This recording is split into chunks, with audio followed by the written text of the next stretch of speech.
आने तो बच्चों आए नहीं है अभी। ठीक है, तो अब हमने मान लिया जो कर्ल ए वेक्टर की जो है वो इस दिशा में है, यानी कि ये दिशा कौन सी हो गई, एंटी क्लॉकवाइज। तो घूर्णन सदिश का इस दिशा में है। ठीक है, तो ये दिशा हो गई। अब उसके बाद क्या करना है हमें, इस पूरे बंद पथ के अंदिश रेखा समाकलन निकालना है। बंद पथ क्या है अपना, के एल एम एन। ठीक है, तो ये हो जाएगा आपका के एल सॉरी के एल एम एन बंद पथ हो गया। इसका रेखा समाकलन किसके इक्वल होगा, के से एल तक रेखा समाकलन प्लस एल से एम तक रेखा समाकलन प्लस एम से एन तक रेखा समाकलन प्लस एन से के तक रेखा समाकलन। तो इसको क्या लिख सकते हैं आप, K L A dot D L plus L M A dot D L plus M N A dot D L plus N K A dot D L. इन चारों का योग करने पर क्या आ जाएगा, संपूर्ण बंद पथ सी के अंदिश सदिश क्षेत्र का रेखा समाकलन। ऐड करके इनका रेखा समाकलन का मान रख देंगे, डीए का मान रख देंगे, तो हमें कर्ल ऑफ ए वेक्टर मिल जाएगा। ठीक है, ये कर्ल ऑफ ए वेक्टर की दिशा क्या होगी, हमने जो अल्पांश क्षेत्रफल लिया है बंद पथ सी वो कौन से तल में लिया है, एक्स वाई तल में लिया है। तो कर्ल ए वेक्टर की दिशा किसमें होगी, तल के लंबवत। तल के लंबवत कौन सी दिशा है, जेड अक्ष। तो ये जो कर्ल ऑफ ए वेक्टर निकलेगा वो कौन सी दिशा में निकलेगा, जेड अक्ष की दिशा में। तो कर्ल ए वेक्टर का जेड घटक निकलेगा ये। ठीक है, तो अब क्या करना है हमें, सबसे पहले रेखा समाकलन निकालने के लिए हमें क्या चाहिए, सबसे पहले हम निकालते हैं के एल एम एन पथ के अंदिश निकालते हैं। चलो एम एन पथ के अंदिश रेखा समाकलन निकालते हैं। तो उसके लिए हमें क्या चाहिए, एम एन पथ के लिए सदिश ए वेक्टर का घटक पता होना चाहिए एम एन पथ पर, और उसका अल्पांश पता होना चाहिए। तो अल्पांश तो हमें पता है डीएल कितना होगा एम एन पथ के लिए, एम एन पथ के लिए डीएल कितना होगा आपका, जो डीएक्स है ये डीएक्स ही तो होगा एम एन। तो आपको ये तो पता है डीएल कितना है एम एन पथ के लिए, डीएक्स है। हमें क्या निकालना है, अब ए वेक्टर निकालना है फॉर एम एन पथ। ठीक है, तो इसके लिए सबसे पहले क्या करते हैं, सदिश क्षेत्र ए वेक्टर का एक्स घटक, एक्स घटक कितना है, सदिश क्षेत्र ए वेक्टर का एक्स घटक आपको पता है कितना है, ए एक्स है। ठीक है, अब घूर्णन किस दिशा में हो रहा है, इस दिशा में, ये दिशा है घूर्णन की ये वाली। ठीक है, घूर्णन की दिशा है ये वाली, जो बंद वक्र सी में आप देख रहे हैं वही दिशा ली है मैंने। तो अब जो ए एक्स है, एक्स दिशा में घटक है उसका ए एक्स। तो अब ए एक्स किस दिशा में जाएगा, घूर्णन होगा तो वाई दिशा में जाएगा, और वाई किस दिशा में आएगा, माइनस एक्स दिशा में आएगा, माइनस एक्स दिशा में। और आपका घूर्णन इस तरीके से होगा, यानी कि ए एक्स एक्स दिशा में घटक है ए एक्स। अब ए एक्स जब घूर्णन होगा तो वाई दिशा में जाएगा, और ए एक्स का वाई दिशा में परिवर्तन कितना होगा, delta A x over delta Y. अब लिखो ए एक्स का वाई दिशा में परिवर्तन, ए एक्स का वाई दिशा में परिवर्तन कितना होगा घूर्णन होने पर, delta A x over delta Y. ठीक है, अब उसे वाई दिशा में चलना कितना है, चलना कितना है वाई दिशा में, ए एक्स देखो इस दिशा इस पोजीशन पर है, और वाई दिशा में जाने के लिए उसे यहाँ तक जाना होगा। कितनी दूरी है ये, एम एन पद तक पहुंचने के लिए, एम एन पद तक पहुंचने के लिए ये दूरी कितनी है आपकी, डी वाई बाई टू। ये टोटल दूरी जो है आपकी डी वाई है, तो ये कितनी है आपकी डी बाई टू। ठीक है, तो ए एक्स का वाई दिशा में परिवर्तन है delta A x over delta Y. उसके बाद बिंदु P से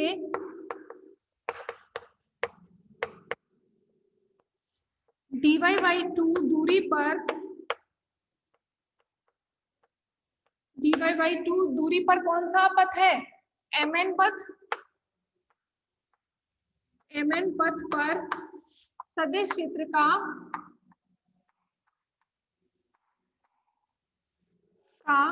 घटक। ठीक है, तो ax x दिशा में सदिश क्षेत्र का घटक है ax का y दिशा में परिवर्तन है delta ax over delta y, और mn पद तक पहुंचने के लिए उसे कितनी दूरी तय करनी है? dy by 2। तो बिंदु P से dy बाई 2 दूरी पर mn पथ पर सदिश क्षेत्र का घटक कितना होगा? ax तो अपना था ही केंद्र पर, प्लस ax का y दिशा में परिवर्तन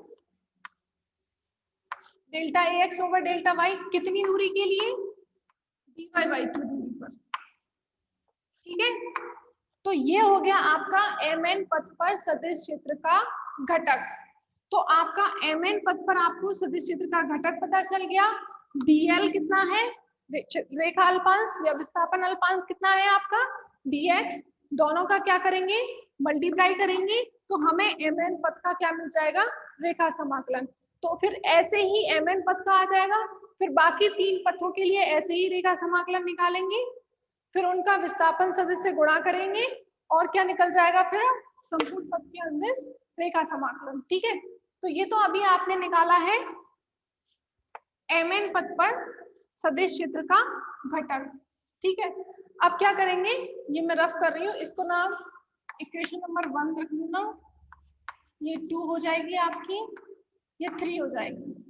ठीक है, ये तीनों इक्वेशन आप याद रखो, और ये आप पहले आप स्क्रीनशॉट ले लो एक।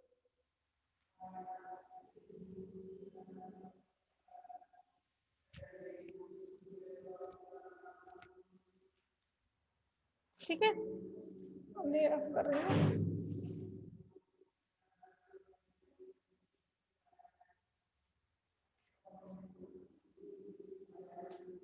mn पथ पर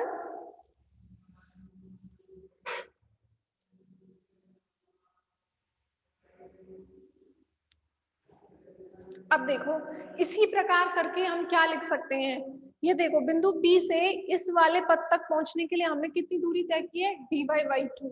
ये किस दिशा में है? प्लस वाई जेड एक्सिस में। अब हम इतनी ही दूरी हम क्या करेंगे, नीचे जाएंगे तो इस डिस्टेंस को क्या लेंगे? माइनस वाई अक्ष पर ये दूरी कितनी हो जाएगी? Minus dy by 2। ठीक है, बिंदु P से dy बाई 2 दूरी पर mn पथ के लिए रेखा समाकलन निकाला। अब इसी प्रकार करके हम लिख सकते हैं बिंदु P से माइनस dy बाई 2 दूरी पर KL पथ पर सदिश क्षेत्र A वेक्टर का घटक। ठीक है, इसी प्रकार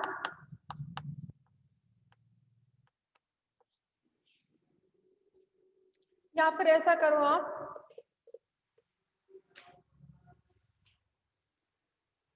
पहले इसको ऐसे लिख लो, ये आपने घटक निकाल लिया mn पथ के अंदिश, तो mn पथ के अंदिश सदिश क्षेत्र का रेखा समाकलन क्या होगा? mn पथ के अंदिश, अतः mn पथ के अंदिश सदिश क्षेत्र का रेखा समाकलन a डॉट dl कितना आ जाएगा? इसका mn पथ पर सदिश क्षेत्र का घटक ax plus delta ax over delta y dy by 2, और इसका dl कितना है mn पथ के लिए? dx। ठीक है, ये क्या आ गया? mn पथ के लिए रेखा समाकलन। इसी प्रकार बिंदु P से माइनस dy बाई 2 दूरी पर, बिंदु P से माइनस dy बाई 2 दूरी पर KL पथ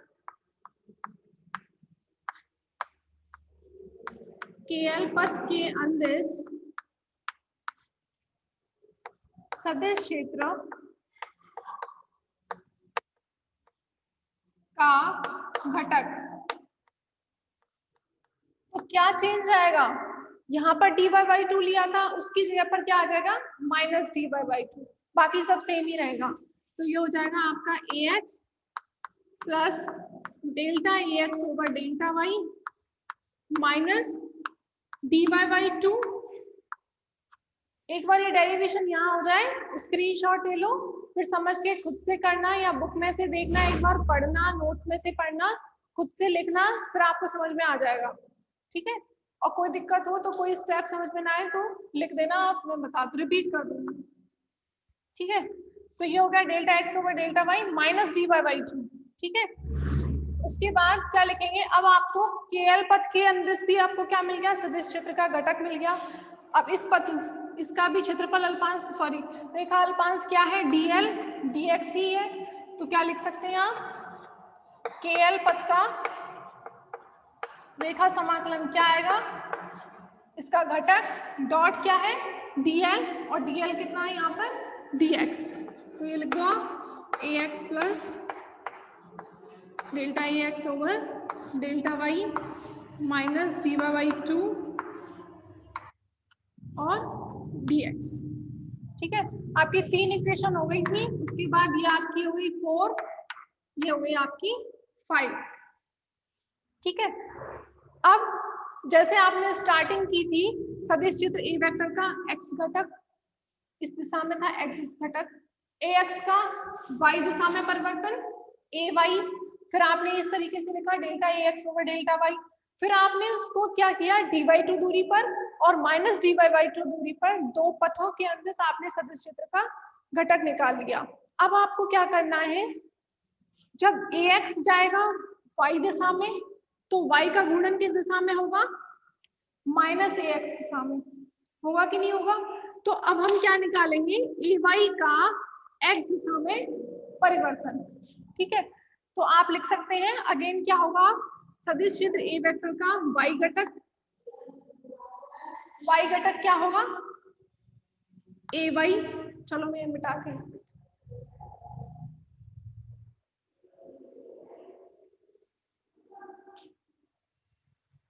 सदिश क्षेत्र ए वेक्टर का y घटक क्या होगा ay। अब क्या लिखेंगे, ay किस दिशा में आएगा, ay इस दिशा में आएगा ना, तो ay का माइनस x दिशा में परिवर्तन, ये होगी आपकी माइनस x एक्सिस, तो ay का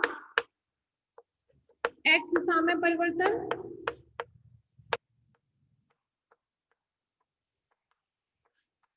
क्या लिखेंगे, delta ay over delta x, x दिशा में परिवर्तन होगा तो delta ay over delta x।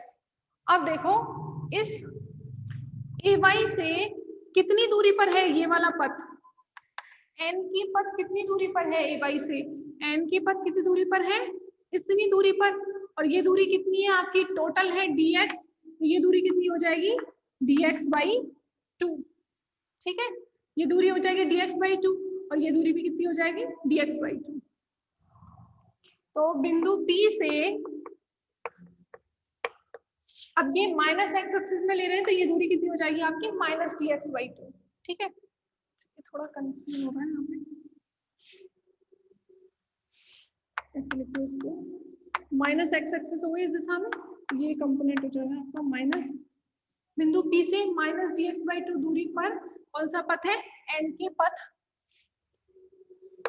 P से माइनस dx/2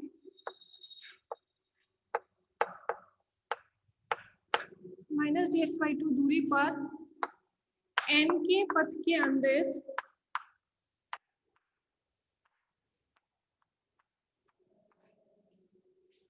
सदिश घटक,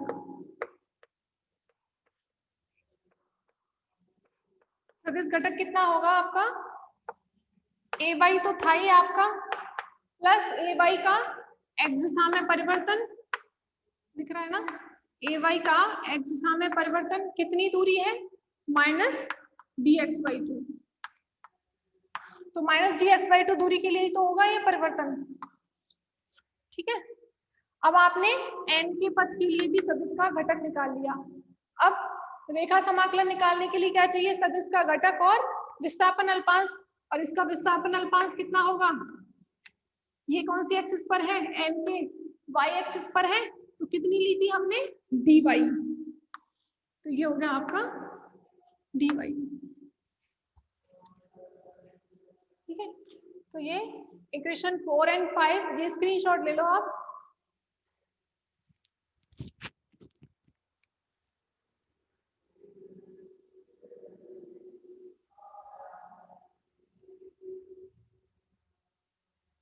ये लिया?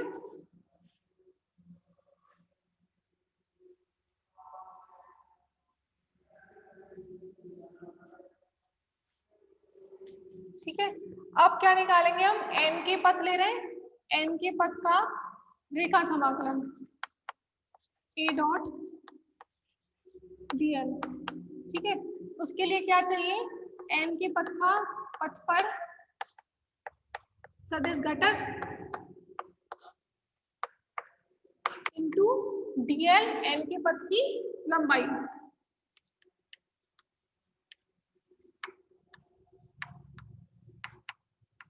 n के पथ की लंबाई कितनी है आपकी? dy। और n के पथ पर सदिश का घटक निकाल चुके हैं, तो ये है आपका ay plus delta ay over delta x minus dx/2 n के पथ की लंबाई dy। यानी इक्वेशन नंबर आपकी 6। अब आपने निकाल लिया mn पथ के लिए निकाला था और kl पथ के लिए निकाल लिया था। ठीक है, अब स्टार्ट किया था आपने n के पथ के लिए माइनस dx/2 दूरी पर। अब इस पॉइंट P से ये कितनी दूरी पर है? प्लस dx/2 दूरी पर, तो आप इसको lm पथ के लिए भी निकाल सकते हैं। तो इसी प्रकार बिंदु P से अब इस दिशा में इस वाले पथ के लिए दूरी प्लस dx/2 हुई, क्योंकि प्लस x दिशा में जाएंगे ना, तो ये दूरी बिंदु P से प्लस dx/2 दूरी पर प्लस dx/2 दूरी पर कौन सा पथ है? LM।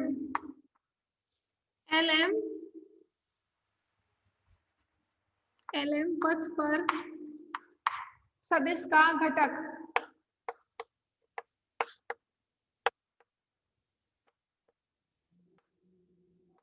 क्या चेंज होगा? सदिश के घटक में माइनस dx/2 की जगह पर क्या आ जाएगा? प्लस के dx/2। ठीक है, तो इसको क्या लिखेंगे आप? ay plus delta ay over delta x, और ये हो जाएगा आपके प्लस के dx/2। ठीक है, तो अब आप LM पथ के अनुदेश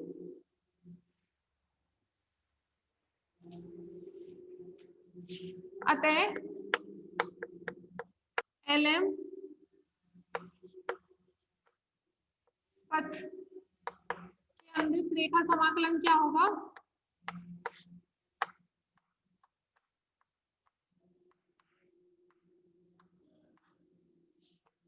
C LM पथ है तो A डॉट dl। LM पथ पर आपको सदिश का घटक पता है इतना, और LM पथ के अल्पांश की पथ की लंबाई कितनी है आपकी? dy है। सदिश का घटक लिखो, वही LM पथ के लिए सदिश का घटक इंटू LM पथ की लंबाई।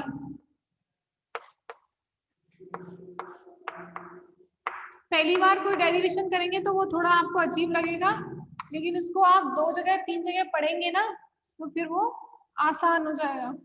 LM पथ की लंबाई हो जाएगी आपकी dy। ठीक है, तो ये आपके हो गया नंबर 7। तो इक्वेशन नंबर 4, 5, 6 और 7 चारों इक्वेशन आपकी क्या है? रेखा समाकलन है। पहली थी mn पथ की अनुदिश रेखा समाकलन, इक्वेशन नंबर 4। इक्वेशन नंबर 5 थी kl पथ की अनुदिश रेखा समाकलन। इक्वेशन नंबर 6 है आपकी n के पथ की अनुदिश रेखा समाकलन। इक्वेशन नंबर 7 है आपकी lm पथ की अनुदिश रेखा समाकलन। तो आपके पास 4 रेखा समाकलन आ गए। तो संपूर्ण बंद वक्र C के अनुदिश रेखा समाकलन क्या होगा? चारों का आप ऐड कर देंगे। ठीक है, तो ये स्क्रीनशॉट ले लो, फिर चारों का हम ऐड कर देंगे।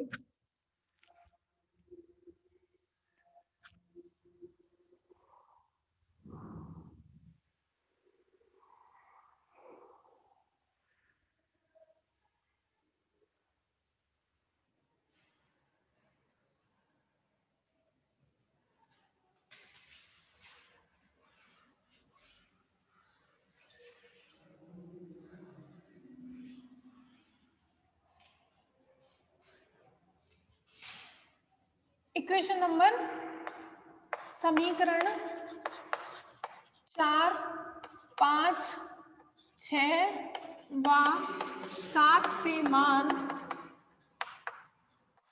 समीकरण 3 में रखने पर समीकरण 3 क्या थी आपकी? पूर्णबंध पृष्ठ के एल एम एन के अनुदिश रेखा समाकलन, जिसमें पहला था आपका के एल पथ के अनुदिश, फिर एल एम पथ के अनुदिश प्लस एल एम और एन के पथ। तो चारों समीकरणों का यहाँ पर योग था, तो आप योग लिख दीजिए। यहाँ पर क्या आएगा, मैं चारों लिख देती हूँ आपको। ax plus delta ax over delta y dy by 2 plus ay plus delta ay over delta x dx by 2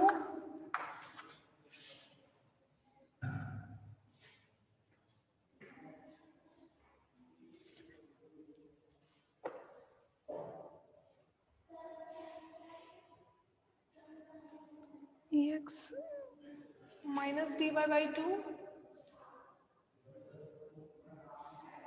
उस डायरेक्शन में था, और minus dx by 2।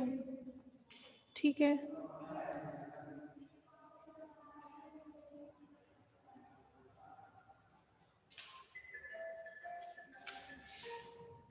Minus ax plus delta ax over delta x dy by 2 minus ay minus delta ay over delta y dy by 2। ठीक है, अब इसमें देख लो क्या क्या कैंसिल हो रहा है। ax से ax कैंसिल हो रहा है, ay से ay कैंसिल हो रहा है, और क्या कैंसिल हो रहा है, माइनस का delta ax over delta y है, dy बाई 2 है। ये माइनस और माइनस क्या हो जाएंगे, प्लस हो जाएंगे। तो ये माइनस प्लस का और ये माइनस का, ये भी कैंसिल हो रहा है। और क्या बचेगा फिर आपका,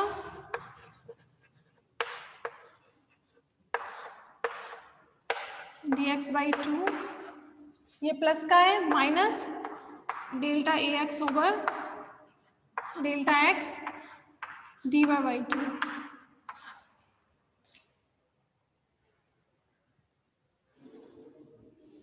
सॉरी यहाँ पर है ना आपके dx dy रह गए। चारों इक्वेशंस को आपको ऐड करना है जो मैंने पहले लिखाई थी, वो मिटा दी मैंने अब, dx एंड dy। तो आपका यहाँ पर आएगा dy बाई dx, दोनों आएंगे।